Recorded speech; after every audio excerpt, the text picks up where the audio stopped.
여기 뭐냐면은 여기 칠판을 보세요. 허경기선 교사님 칠판 보세요. 영어로 써놨어요.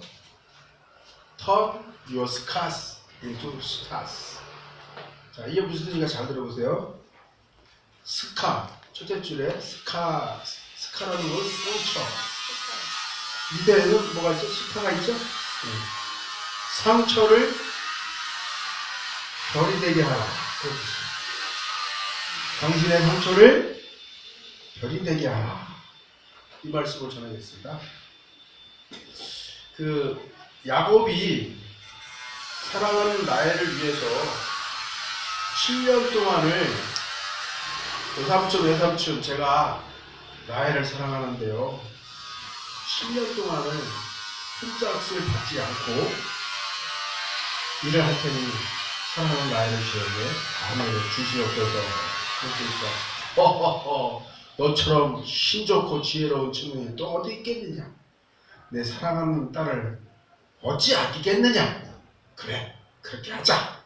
그래서 야곱은 7년 동안 라헬 7년만 있으면 우리는 부부가 되는 거야. 가정을 이루는 거야. 라헬 오 마이 베이비 오 마이 달링 그러면서 7년 동안 땀을 팍 흘리면서 7년이 다 된 일을 기다렸어요. 근데 그것을 바라보는 언니 이름이 뭐예요? 레아.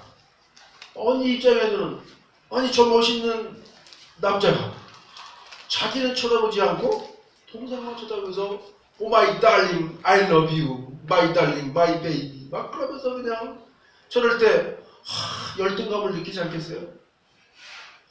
그리고 또 시집을 내가 먼저 가야 되는데 동생이 가면 내 시집 갈 길이 막히는데 어떻게 하면 좋지? 나의 괴로운 차별당하는 날 그 가슴에 상처가 점점 커지기 시작했어요. 그런데 29장의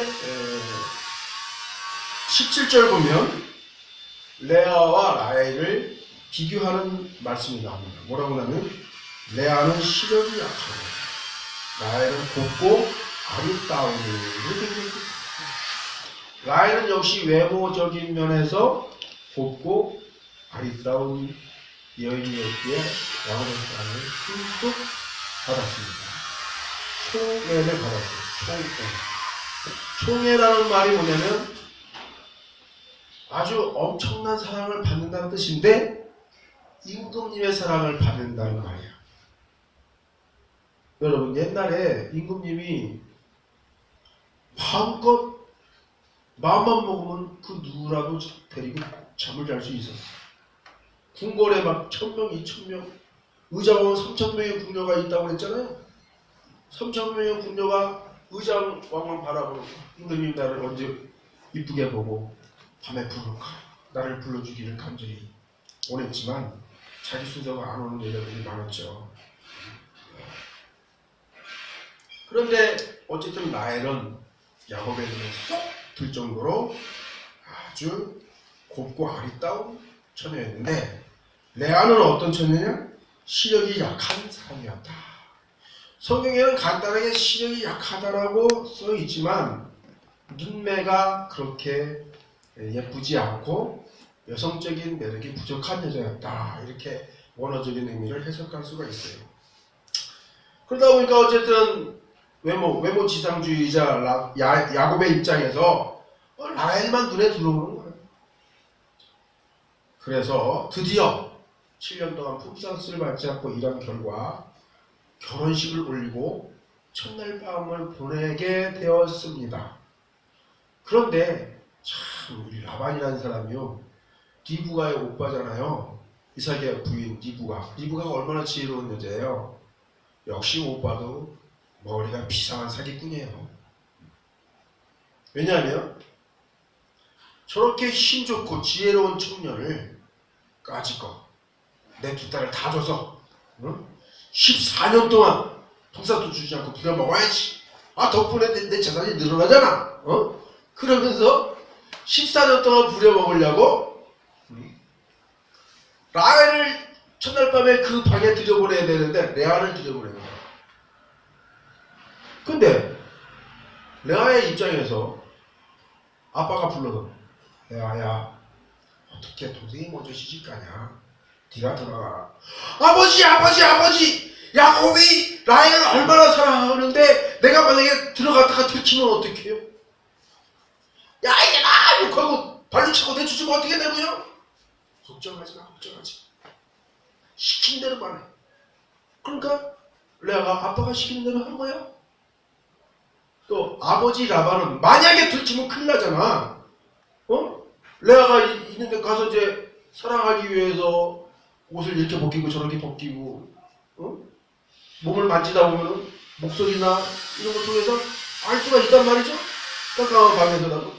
하지만 7일 동안 들어주고 하면서 완전히 술이 떡이 되게 하는 거야. 야곱. 완전히 술이 떡이 돼가지고 깜깜한 밤에 시골방에 들어가는데 레아를 라헬로 착하고 밤새도록 사랑하는 거야. 근데 레아는 아주 입이 무거운 여자였으면 틀림이 없어요. 왜냐하면 아니 여자가 생전 처음 남자와의 첫날 밤을 보내는데 그 남자가 자기 이름을 불러주지 않고 라헬 I love you 조국지도 빨아주고 어쩌고 저쩌고 허물하게 뜨겁게 해주잖아요. 그럴 때 레아가 억울하지 않겠어? 아니 이 남자가 레아를 부르면서 사랑한다고 해야 되는데 동생 이름을 부르면서 사랑한다고 하니까 얼마나 속이 분통이 터지겠어. 여보세요 야곱, 나는 라헬이 아니고 레아라고요. 레아라고 부르면서 나를 사랑해 주세요 할 수도 있지 않겠어요? 그런데 레아는 어떤 여자예요? 입이 무거운 여자였다. 성경 말씀에도 써있죠. 여자들은 교회에서 잠잠하라, 말하기를 더디하라. 그걸 지키는 사람이 지혜로운 여자야. 그래서 하룻밤 첫날 밤을 무사히 보냈는데 아침에 환하게 밝았는데 들통나죠. 아니 레아 여기 왜 있는 거야? 나는 분명히 밤새도록 라헬을 사랑했고 라헬과 함께 하룻밤을 보냈는데 라헬은 어디 가 있는 거야? 레아는 울 수밖에 없어. 어떻게 이실 짓고 할 수가 있어? 그 자리에서 말이 나와? 그냥 울 수밖에 없는 거지. 상처 때문에. 내가 왜 라헬이 아니고 레아일까? 왜 야곱은 라헬을 사랑하고 나를 차별하는 것일까? 아버지 나는 왜 이렇게 못나게 태어났어요? 그냥 울었어 레아는. 그러니까 야곱은 외삼촌에게 달려가서 어떻게 된 겁니까 외삼촌? 그러니까 여보게 잠잠하게 자리에 앉게, 얘들아 좀 밥상을 좀 푸짐하게 차려와. 술을 한 잔 두 잔 주거니 받거니 하면서 사실은 말이야 우리 이 지방에서는 동생을 먼저 주는 일이 없다 해. 언니 먼저 시집을 보내야 되는 거야. 미안하지만 7일 동안 더 수고해. 그러면 자네가 그렇게 사랑하는 라헬도 방에 들여보내줄게. 그래서 7일 동안 열심히 또 일하니까 드디어 사랑하는 라헬을 아내로 맞이하게 됐고 7년을 더 허리가 휘도록 개고생해가지고 완전히 두 여자를 아내로 맞이하게 됐어. 근데 이거 하려면 시간이 많이 지났는데 제대로 좀 빨리 해봅시다. 자, 그렇게 해서 이제 하나님은 공평하신 분인데 왜 공평하신 분이냐면 라헬의 외모가 아름다워서 라헬이 더 사랑을 많이 받았지만 하나님은 라헬의 태를 닫으셨어. 아이를 낳지 못하게 하셨고 또 레아의 태를 열어서 아들 4명을 먼저 낳게 했죠. 그죠? 그래서 32절에 보니까 첫째 아들을 낳았는데 여호와께서 나의 괴로움을 돌아보셨다. 이제는 내 남편이 나를 사랑하리로다. 그렇게 사랑받는 라헬은 아이를 낳지 못했고 외면당하던 차별당하던 레아가 첫째 아들 장자를 낳았기 때문에 이제 그 가문에 장자의 혈통을 이어받지 않겠습니까? 그러니까 이 레아는 기쁜 거예요. 이제 남편이 나를 사랑하리로다. 하지만 첫째 아들을 낳아줬어도 야곱은 레아보다 라헬을 더 사랑하고 레아를 차별했어요. 그러니까 그 마음속에 또 상처가 계속 커지고 괴로운 날을 보내다가 또 둘째 아들을 낳았는데, 둘째 아들은 시므온이요. 시므온.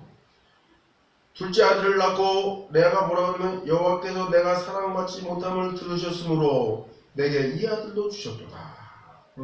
사랑받지 못하는 레아를 위해서 하나님이 둘째 아들을 주셨다. 그 사랑받지 못하는 것에 대한 상처로 인해서 엄청 괴로웠다는 것이 이 성경 말씀에 기록이 된 거예요. 그래도 야곱은 또 레아를 계속 찾아가고 라헬만 사랑하니까 셋째 아들 레위를 낳았어요.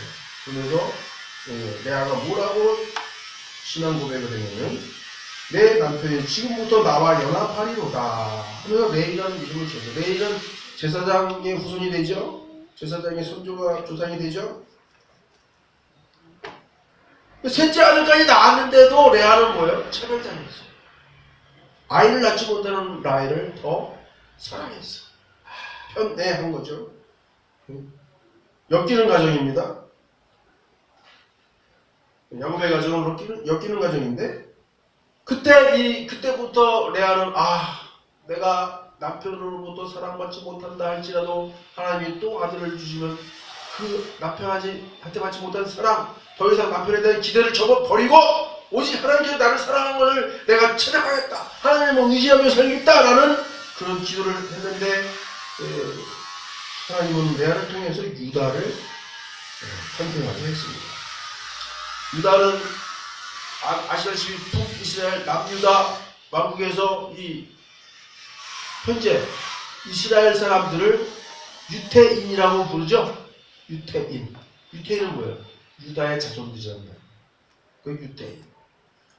그러니까 이스라엘 사람들의 조상이 야곱의 이름을 하나님이 이스라엘로 바꿔줬잖아요. 그 다음에 또 야곱의 넷째 아들 유다가 또 현재 유태인들의 조상이 되었던 거예요. 그리고 이 야곱의 자식들 12명 중에서 12지파가 이루게 되는데 12지파 중에서 유다 지파가 가장 강성하고 인구가 많은 후손 지파였고, 그만큼 유다는 하나님으로부터 더 사랑받은 그런 사람이었습니다. 왜냐하면 아시다시피 요셉을 살려준 형이었기 때문에. 그래서 이제 정리하면서 말씀을 전하면, 아니 하나님께서는 왜 야곱이 그렇게 사랑하는 라헬을 먼저 주시지 않고 레아랑도 결혼하고 나중에 라헬을 또 맞이하고 그렇게 그 자매를 아내로 거느리게 왜 그렇게 하셨을까? 그것은 뭐냐면 아브라함 때부터 하나님이 언약하신 거, 아브라함의 하나님, 이삭의 하나님, 야곱의 하나님께 약속한 하나님의 언약이 뭐예요? 너의 자손이 하늘의 별과 같이 바다의 모래알같이 많아지게 하리라, 복을 주시라, 이렇게 하나님께서 언약하신 것이 있었기 때문에 하나님의 언약을 실현하기 위해서, 언약이 성취되게 하기 위해서 하나님은 야곱에게 아내로서 레아도 주시고 라헬도 주셨다. 할렐루야. 아멘. 하나님의 언약의 구속 역사, 이것을 실현시키는 하나님의 위대한 원대한 거시적인 이 꿈이 실현되게 되기 위해서 하나님께서 이렇게 인간의 역사를 주관하신다는 것입니다. 그리고 또 레아에게 많은 상처가 있었잖아요. 차별당하는 여인으로서의 상처, 그 상처가 별이 되게 하기 위해서 하나님은 이 라헬의 태를 닫으시고 레아의 태를 열어서 많은 자손을 낳게 하셨다. 여러분, 어떤 열등감이 있다면 그 열등감의 상처를 스타 별로 바꾸시기 바랍니다.